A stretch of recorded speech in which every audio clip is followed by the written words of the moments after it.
ಹಲಸೂರು ಗ್ರಾಮ ಪಂಚಾಯಿತಿ ಅಧ್ಯಕ್ಷೆ ಶ್ರೀಮತಿ ಹೇಮಾವತಿ ಎಸ್ ನಾಗರಾಜು ಬಾಬುರವರ ವಿರುದ್ಧ ಸದಸ್ಯರು ಮಂಡಿಸಿದ್ದ ಅವಿಶ್ವಾಸ ನಿರ್ಣಯ ಸೋಲನುಭವಿಸಿದ್ದು ಅವರು ಅಧ್ಯಕ್ಷ ಸ್ಥಾನದಲ್ಲಿ ಮುಂದುವರಿಯಲಿದ್ದಾರೆ.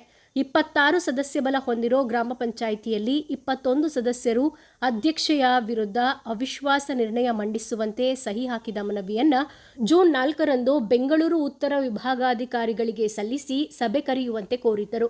ಅದರಂತೆ ಬೆಂಗಳೂರು ಉತ್ತರ ವಿಭಾಗಾಧಿಕಾರಿ ಶ್ರೀ ಕಿರಣ್ ಅವರ ನೇತೃತ್ವದಲ್ಲಿ ಸೋಮವಾರ ಗ್ರಾಮ ಪಂಚಾಯಿತಿಯಲ್ಲಿ ಅವಿಶ್ವಾಸ ನಿರ್ಣಯದ ಸಭೆ ನಡೆಯಿತು. ಸಭೆಗೆ ಅಧ್ಯಕ್ಷೆಯೂ ಸೇರಿ 14 ಸದಸ್ಯರು ಮಾತ್ರ ಹಾಜರಾಗಿದ್ದರು. ಅವಿಶ್ವಾಸ ನಿರ್ಣಯ ಅಂಗೀಕಾರವಾಗಲು ಕನಿಷ್ಠ 18 ಸದಸ್ಯರ ಬೆಂಬಲ ಅಗತ್ಯವಿದ್ದರೂ ನಿರ್ಣಯದ ಪರವಾಗಿ ಕೇವಲ 13 ಸದಸ್ಯರು ಮಾತ್ರ ಮತ ಚಲಾಯಿಸಿದರು. ಅಗತ್ಯ ಸಂಖ್ಯಾಬಲ ದೊರೆಯದ ಹಿನ್ನೆಲೆಯಲ್ಲಿ ಅವಿಶ್ವಾಸ ನಿರ್ಣಯ ಸೋಲನುಭವಿಸಿತು. ಸಭೆಯ ಬಳಿಕ ಮಾತನಾಡಿದ ಗ್ರಾಮ ಪಂಚಾಯಿತಿ ಉಪಾಧ್ಯಕ್ಷ ಶ್ರೀ ಪ್ರವೀಣ್ ಬಿಆರ್ ಅವರು ಅವಿಶ್ವಾಸ ನಿರ್ಣಯ ಪತ್ರಕ್ಕೆ 21 ಸದಸ್ಯರು ಸಹಿ ಹಾಕಿದ್ದರೂ ಅಂತಿಮ ಸಭೆಗೆ ಕೇವಲ 13 ಸದಸ್ಯರು ಮಾತ್ರ ಹಾಜರಾಗಿದ್ದು ವಿಷಾದನೀಯ. ಉಳಿದ ಸದಸ್ಯರು ಗೈರಾಗಿರೋ ಹಿಂದೆ ಹಣದ ಆಮಿಷ ಕೆಲಸ ಮಾಡಿರಬಹುದೆಂಬ ಅನುಮಾನವಿದೆ ಎಂದು ಆರೋಪಿಸಿದರು. ಇದಕ್ಕೆ ಪ್ರತಿಕ್ರಿಯಿಸಿದ ಅಧ್ಯಕ್ಷೆ ಶ್ರೀಮತಿ ಹೇಮಾವತಿ ಎಸ್ ನಾಗರಾಜ ಬಾಬುರವರು ಮಹಿಳೆಯೊಬ್ಬರು ಅಧ್ಯಕ್ಷರಾಗಿ ಉತ್ತಮ ಆಡಳಿತ ನೀಡುತ್ತಿರುವುದನ್ನು ಸಹಿಸದೆ ಕೆಲವರು ಅವಿಶ್ವಾಸ ನಿರ್ಣಯಕ್ಕೆ ಮುಂದಾಗಿದ್ದಾರೆ. ಮಹಿಳೆಗೆ ಬೆಂಬಲ ನೀಡಿ ಆಡಳಿತಕ್ಕೆ ಸಹಕರಿಸುವ ಬದಲು ಈ ರೀತಿಯ ಕ್ರಮ ಕೈಗೊಂಡಿರುವುದು ಬೇಸರದ ಸಂಗತಿ. ಅವಿಶ್ವಾಸ ನಿರ್ಣಯ ಸೋಲಿರುವುದು ಜನಪರ ಆಡಳಿತಕ್ಕೆ ದೊರೆತ ಗೆಲುವಾಗಿದೆ ಎಂದು ಹೇಳಿದರು. ಈ ಸಂದರ್ಭದಲ್ಲಿ ಅಧ್ಯಕ್ಷರಾದ ಶ್ರೀಮತಿ ಹೇಮಾವತಿ ಎಸ್ ನಾಗರಾಜು ಬಾಬುರವರಿಗೆ ಅಭಿಮಾನಿಗಳು ಹಾರ ಹಾಕಿ ಸಿಹಿ ತಿನ್ನಿಸಿದರು. ಏನಿದೆ ಅದು ಇವತ್ತೇನು ನೋ ಕಾನ್ಫಿಡೆನ್ಸ್ ಮೋಷನ್ಗೆ ಕರೆದಿದ್ದು, ಸೊ ಅದ್ರ ಪ್ರಕಾರ ಏನಿದೆ ಅದೇನೋ ನಾವು ಡಿಸ್ಕಸ್ ಮಾಡೋಂಗಿಲ್ಲ. ಏನೇ ಮಾಹಿತಿ ಬೇಕಂದ್ರೆ ಒಂದು PDO 7/2026 ಬೆಟ್ಟಾಲ್ಸೂರು ಗ್ರಾಮ ಪಂಚಾಯತಿಯಲ್ಲಿ ನಮ್ಮ ಅಧ್ಯಕ್ಷರಾದ ಶ್ರೀಮತಿ ಎಸ್ ಹೇಮಾವತಿ ಅವ್ರ ಮೇಲೆ 21 ಜನ ಸದಸ್ಯರು ಸೇರಿ ಅವಿಶ್ವಾಸನ ಮಂಡನೆ ಮಾಡಿದ್ರಿ. ಅದ್ರ ಮುಖಾಂತರ ನಮ್ಮ AC ಸಾಹೇಬರು ಉಪ ವಿಭಾಗಾಧಿಕಾರಿಗಳು ಇವತ್ತು ನಮ್ಮನ್ನು 6ನೇ ತಾರೀಕು ಗ್ರಾಮ ಪಂಚಾಯತಿಯಲ್ಲಿ ಅವಿಶ್ವಾಸ ನಿರ್ಣಯ ಮಂಡನೆ ಮಾಡೋದಕ್ಕೆ ಸಭೆ ಕರೆದಿದ್ರು. ಆದರೆ ಇವತ್ತಿನ ಹಣಬಲ ಹಾಗೂ ರೆಸಾರ್ಟ್ ರಾಜಕೀಯ ಮುಂದೆ ಯಾರು 21 ಜನ ಸೈನ್ ಹಾಕಿದ್ರೋ ಆ ಸದಸ್ಯರುಗಳೇ ಇವತ್ತು ಸಭೆಗೆ ಗೈರಾಗಿದ್ದಾರೆ. ಇದೆಲ್ಲ ಹಣಬಲದ ಮುಂದೆ ಯಾವುದೂ ಇಲ್ಲ ಇವತ್ತು ರಾಜಕೀಯ ಅಂತ ತೋರ್ಪಡಿಸ್ತಾ ಐತೆ. ಈ ಪಂಚಾಯತಿಲಿ ಅವಿಶ್ವಾಸ ಯಾಕೆ ತಂದರು ಅನ್ನೋದು ಮೊದಲು ನಾವು ಹೇಳಬೇಕು. ಅವಿಶ್ವಾಸ ಯಾಕೆ ತರ್ತಾರೆ? ಯಾವುದೇ ಆಡಳಿತ ಸುಗಮವಾಗಿ ನಡೀತಾ ಇದ್ದರೆ, ಕುಲ್ಲಂಕುಲವಾಗಿ ನಡೀತಾ ಇದ್ದರೆ ಯಾವುದೇ ಆಡಳಿತ ಯಾರೂ ಅವಿಶ್ವಾಸ ತರಲ್ಲ. ಅವರಾಗ ಅವರೇ ರಾಜೀನಾಮೆ ಕೊಡ್ತಾರೆ. ಏನೋ ಇನ್ನೊಬ್ಬರನ್ನ ಯಾರನ್ನ ಮಾಡಬೇಕು, ಮತ್ತೊಬ್ಬರನ್ನ ನಮ್ಮ ಜೊತೆ ಸಹಪಾಠಿಗಳು ಯಾರಾದರೂ ಇದ್ದರೆ ಅವ್ರನ್ನ ಅಧ್ಯಕ್ಷ ಮಾಡಬೇಕು ಅಂತ ಒಂದು ಇವಾಗ ನಮ್ಮ ಕರ್ನಾಟಕ ರಾಜ್ಯದಲ್ಲಿ ನೋಡ್ಬೋದು.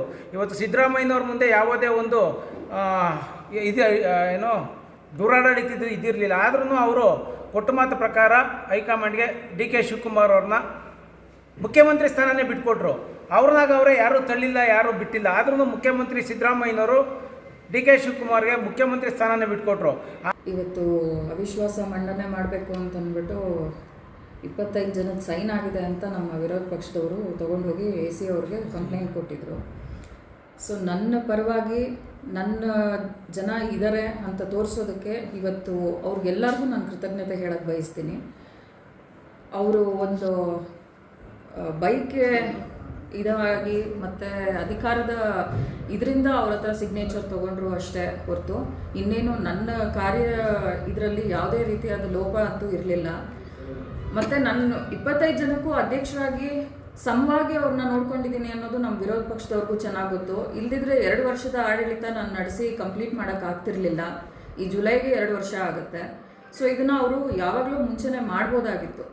ಈಗ ಎಲ್ಲ ನಡೆಸ್ಕೊಂಡು ಚೆನ್ನಾಗಿ ಇರಬೇಕಾದ್ರೆ ಇದನ್ನು ಸಂಚನ ಏನಕ್ಕೆ ಮಾಡಿದ್ರು ಅಂತ ಗೊತ್ತಿಲ್ಲ. ನಮ್ಮ ಸರ್ಕಾರದಲ್ಲಿ 50% ಅಧಿಕಾರ ಕೊಟ್ಟಿದ್ದೀವಿ ನಾವು ಹೆಣ್ಮಕ್ಳಿಗೆ ಅಂತ ಹೇಳ್ತಾರೆ. ಒಂದು ಹೆಣ್ಮಗಳಾಗಿ ನಾನು ಧೈರ್ಯವಾಗಿ ಬಂದು ಕೂತ್ಕೊಂಡು ಇಲ್ಲಿ ಆಡಳಿತ ನಡೆಸಬೇಕಾದ್ರೆ ಎಷ್ಟೋ ಜನದ ಅಧ್ಯಕ್ಷರಲ್ಲಿ ಅವರು ಪತಿದೇವರಾಗಲಿ, ಅವ್ರ ಮಾವಂದ್ರಾಗಲಿ, ಅವ್ರ ಚಿಕ್ಕಪ್ಪಂದ್ರಾಗಲಿ ಮಾಡಿರ್ಬೋದು ಅಧಿಕಾರನ. ಬಟ್ ಇಲ್ಲಿ ನಾನು ಕಲಿಬೇಕು, ನಾನು ಮಾಡಬೇಕು, ಹೆಣ್ಮಕ್ಳಿಗೆ ಏನು ಅಧಿಕಾರ ಇದೆ ಅದನ್ನು ಅವರೇ ನಡೆಸಬೇಕು ಅಂತಂದ್ಬಿಟ್ಟು ನಾನು ನಡೆಸ್ಕೊಂಡು ಬಂದಿದ್ದೀನಿ. ಅದೇ ರೀತಿ ನಮ್ಮ ಪಂಚಾಯತಿನ ಇದನ್ನೆಲ್ಲ ನೋಡಿ ಇಷ್ಟೆಲ್ಲ ಇವರು ರಾಜಕೀಯವಾದ ಕುತಂತ್ರನ ನಡೆಸ್ತಿದ್ದಾರೆ ಅಂತಂದರೆ ಇನ್ನು ಮುಂದೆ ಹೆಣ್ಮಕ್ಳು ಧೈರ್ಯ ಮಾಡ್ತಾರಾ ಬರೋದಕ್ಕೆ, ಈ ಸ್ಥಾನದಲ್ಲಿ ಕೂತ್ಕೊಳ್ಳೋದಕ್ಕೆ? ಸರ್ಕಾರ ಅಧಿಕಾರ ಕೊಟ್ಟರು ಈ ಥರ ವಿದ್ಯಾವಂತರಾಗಿ ಇರೋದ್ರಲ್ಲಿ ಒಳ್ಳೆ ಆಡಳಿತ ಕೊಟ್ಟು ಎಲ್ಲ ಮಾಡಿ ಎಲ್ಲ ಕೆಲಸಗಳು ಮಾಡಿನೂ ಇಂಥವ್ರಿಗೆ ಅವಿಶ್ವಾಸ ತರಬೇಕು ಅಂತ ಹೂಡಬೇಕಾದ್ರೆ ಬೇರೆ ನಮ್ಮ ಹೆಣ್ಮಕ್ಳು ಹೆಂಗೆ ಧೈರ್ಯ ಮಾಡ್ತಾರೆ? ಆದರೂ ನ್ಯಾಯ ದೇವರು ನಮ್ಮ ಕಡೆ ಇದ್ದಾರೆ. ನನ್ನ ಆಡಳಿತಕ್ಕೆ ನನ್ನ ಜನ ಬೆಂಬಲ ಇದೆ, ನನ್ನ ಸದಸ್ಯರ ಬೆಂಬಲ ಇದೆ. ಅವ್ರೆಲ್ರಿಗೂ ನಾನಿವತ್ತು ಕೃತಜ್ಞತೆ ಹೇಳ್ತಾ, ಮತ್ತು AC ಅವ್ರು ಬಂದಿದ್ದರು, AC ಅವ್ರು ಬಂದು ಅವಿಶ್ವಾಸನೆ ನಡೆದಿಲ್ಲ, ಹಾಗಾಗಿ ಇನ್ನು ಮುಂದೆ ನೀವೇ ಅಧಿಕಾರ ನಡೆಸ್ತೀರಾ ಅಂತ ಹೇಳ್ಬಿಟ್ಟು ಹೋಗಿದ್ದಾರೆ. ಇನ್ನು ಇದಾದಮೇಲೆ ನೆಕ್ಸ್ಟು ಇನ್ನು ಸ್ಟೆಪ್ಪು ಏನು ಮಾಡ್ತಾರೆ ಹೇಳಿ? ಅವರು ಹಂಗೆ ಮಾಡಿದ್ರು, ಹಿಂಗೆ ಮಾಡಿದ್ರು, ಬಿಲ್ಸಲ್ಲಿ ಹಿಂಗಾಗಿದೆ, ನೆಕ್ಸ್ಟು ಆಯುಧ ಇನ್ನೇನು ಬರುತ್ತೆ? ಒಂದು ಹೆಣ್ಮಗಳು ಅಧಿಕಾರ ಹಿಂಗಿದೆ ಅಂತಂದಾಗ ನೆಕ್ಸ್ಟು ಅಲಿಗೇಷನ್ ಶುರು ಮಾಡ್ತಾರೆ, ಅದು ಹಂಗಿತ್ತು, ಇದು ಹಿಂಗಿತ್ತು ಅಂತ. ಈಗ ಅವ್ರು ಮಾಡಿರೋ ರಾಜಕೀಯದ 2 ವರ್ಷದ ಇತಿಹಾಸ ನಾವು ತೆಗೆದ್ರೆ ನಮಗೂ ಸಿಗದೇ ಇರುತ್ತಾ?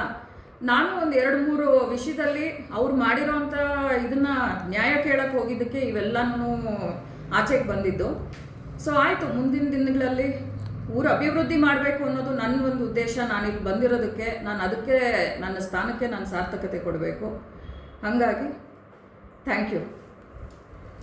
ಭಯಪಡಿಸಿ ಹಾಕ್ಸಿರ್ಬೋದು, ಫೋರ್ಜರಿ ಸೈನ್ ಆಗಿರ್ಬೋದು, ಇದೆಲ್ಲದಕ್ಕೂ ನಾನು ಪ್ರಶ್ನೆ ಕೇಳ್ಬೋದು ಸರ್ ಮುಂದಿನ ದಿನಗಳಲ್ಲಿ. ಅದನ್ನು ವೆರಿಫೈ ಮಾಡಿ, ಮತ್ತು ಅಲ್ಲಿ ಎಲ್ಲೂ ವಿಡಿಯೋ ಆಗಲಿ ತೊಗೊಂಡು ಇನ್ನೊಂದಾಗಲಿ ಯಾರೂ ಸ್ಟೇಟ್ಮೆಂಟ್ ಏನೂ ಕೊಟ್ಟಿಲ್ಲ, ಇನ್ನೊಂದು ಮಾಡಲಿಲ್ಲ, ಹೀಗೆಲ್ಲ ಇರಬೇಕಾದ್ರೆ ನಾವು ಯಾವ ಕನ್ಕ್ಲೂಷನ್ಗೂ ಬರೋಕ್ಕಾಗಿಲ್ಲ.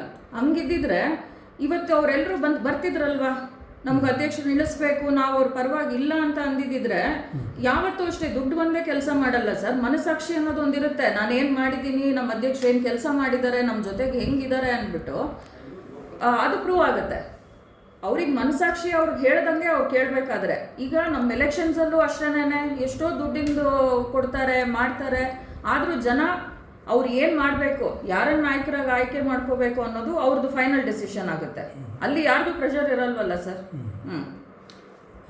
ಇವತ್ತು ಅವಿಶ್ವಾಸ ನಿರ್ಣಯದಲ್ಲಿ ನೀವು ಗೆದ್ದಿದ್ದೀರ, ಇದ್ರ ಬಗ್ಗೆ ಏನು ಹೇಳಕ್ಕೆ ಇಷ್ಟ? ನಿಮ್ಮ ಗೆಲುವಾಗಿದೆ ಇವತ್ತು, ಏನು ಹೇಳಕ್ಕೆ ಇಷ್ಟಪಡ್ತೀವಿ ಸರ್? ಇಲ್ಲಿ ಗೆದ್ದು ರಾಜಕೀಯವಾಗಿ ಅಧ್ಯಕ್ಷ ಅಂತ ಆಗಿದ್ದೀನಿ ಸರ್. ಇಲ್ಲಿ ಸಣ್ಣ ಪುಟ್ಟ ಮನಸ್ತಾಪಗಳಿರ್ಬೋದು, ಇನ್ನೊಂದು ಇರ್ಬೋದು, ಮತ್ತೊಂದು ಇರ್ಬೋದು.